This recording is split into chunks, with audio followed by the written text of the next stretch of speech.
আসসালামু আলাইকুম। সবাই কেমন আছেন?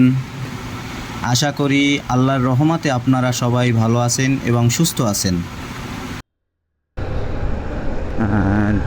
দীর্ঘ 1.5 ঘন্টা পরে একটা উবরে কল পাইলাম। বাইকে নিয়ে বসুন্ধরা আবাসিক যাচ্ছি।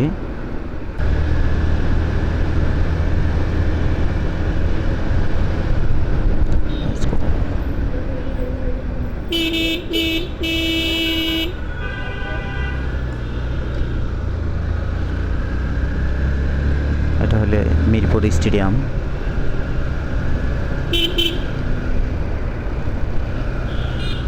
মিরপুর স্টেডিয়াম থেকে রওনা দিলাম, যেতেছি।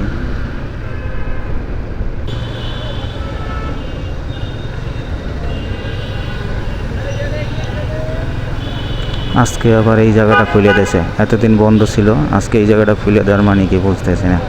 মানে পুলিশের একদিন মনে চায় খুলে দেবে, একদিন মনে চায় খুলে দেবে না, মানে বুঝতেছি না আসলে এই কালচিমুরটায় কী সমস্যা।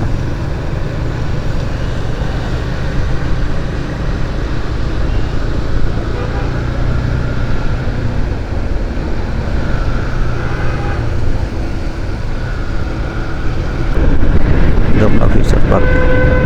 আমি এখন বসুন্ধরার ভিতরে ঢুকবো, বসুন্ধরার ভিতরে ঢুকবো, বসুন্ধরার ভিতরে ঢুকবো। আরে মামুর বাচ্চা সিএনজি।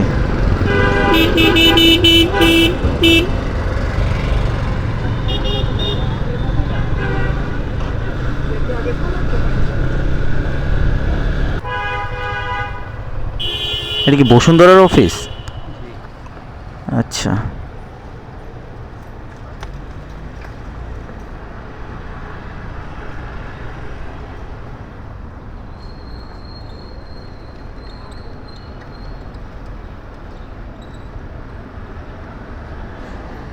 $210 ভাইয়া। বসুন্ধরা থেকে এখন দয়াগঞ্জ যাচ্ছি, একটা আপুকে নিয়ে দয়াগঞ্জ যাবে। কিন্তু আজকে কী অবস্থা হবে দয়াগঞ্জে তা নিজেও ভেবে পাচ্ছি না, কারণ কী পরিমাণ জ্যাম সেটা একমাত্র দয়াগঞ্জ যাওয়ার পরেই বলতে পারবো। এখন আছি বসুন্ধরা আবাসিকের গেটে, গেট থেকে বের হয়ে বেলুড়বাড্ডা হয়ে একদম সোজা চলে যাব। এখন দেখা যাক আসলে কোন পরিস্থিতির শিকার হই। যদিও যাত্রাবাড়ি সায়দাবাদ যেতে চাইছিলাম না, কিন্তু এগুলো পার হয়ে তারপর যাওয়া লাগবে। শুক্রবার আজকে, এই জন্যেই যাচ্ছি যে রাস্তা ফাঁকা থাকবে, বাট ওদিকে যে একটু জ্যাম পড়বে, তাই এই জন্যে যাচ্ছি যে ট্রিপ কম আছে, মানুষ দাঁড়াই আছে সব জায়গায়, জাস্ট এই জন্য এখন যাচ্ছি। তো আশা করি মৌসক মালিবাগ পুরো ফ্লাইওভার।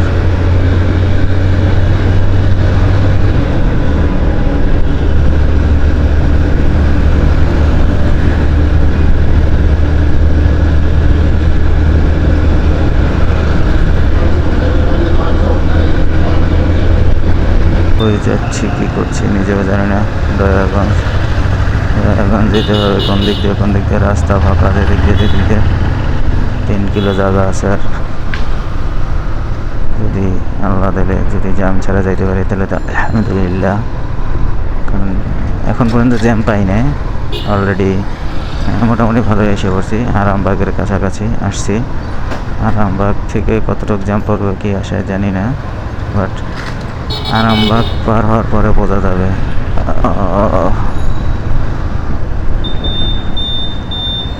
এখন আমরা যাব, সোজাই যাব ডিআইটি রোড। ডিআইটি রোড দিয়ে যেতে যেতে কথা বলতেছি। ডিআইটি রোড আরামবাগ হয়ে খুবই জানি নাকুটা বসছে তো বসছে, আর লড়াছাড়া নাই। আর আমার বাইক দৌড়তেছে, আমার বাইকটা দোলার কারণ আছে।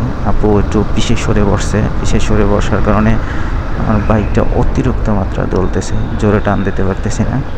জোরে টান দিলে লড়াচড়া করতেছে, আপুটা আসলে বসতেছে না। কিন্তু আমি বাইক চালাইতেছি, আমার ভয় লাগতেছে যে বাই চান্স যে একটা যে কোনো কারণ একটা হলে মনে করেন যে ঝামেলা করে যাব, কি বলবো। কারণ পুরো এমনভাবে মাঝখানে গ্যাপ রাখছে। আপুরা ইচ্ছা করলে মাঝখানে ব্যাগটা দিয়ে রাখতে পারে, বেশিরভাগ আপুরা মাঝখানে ব্যাগ দিয়ে তারপরে বসে। ব্যাগ দিয়ে বসার কারণ হলো যে যাতে আমার শরীরে টাচ না হয় সেটার জন্য। আর এটা হলো সবচেয়ে সেফটি, যাতে মিলে থাকলে তখন মনে করেন যে সেফলি রাইড করা যায়, আর নয়তো রাইড করা যায় না। দয়াগঞ্জ এসে পড়েছি, আর 600 মিটারের মতন বাকি আছে। তো জামজট ছড়াই মোটামুটি আল্লাহর মতে ঘুরে টেরে এদিক এদিক দিয়ে আসলাম। সম্ভাবনা আছে, এটা নাই তো ওইটা, এই দুইটার একটা।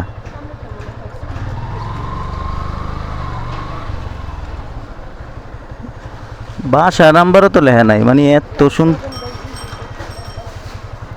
ও ওই যে ঠিক আছে, এটা আমার না, সমস্যা নেই। আপুর প্রচুর পরিমাণ ঠান্ডা লাগছে, মাথা হ্যাং হয়ে গেছে।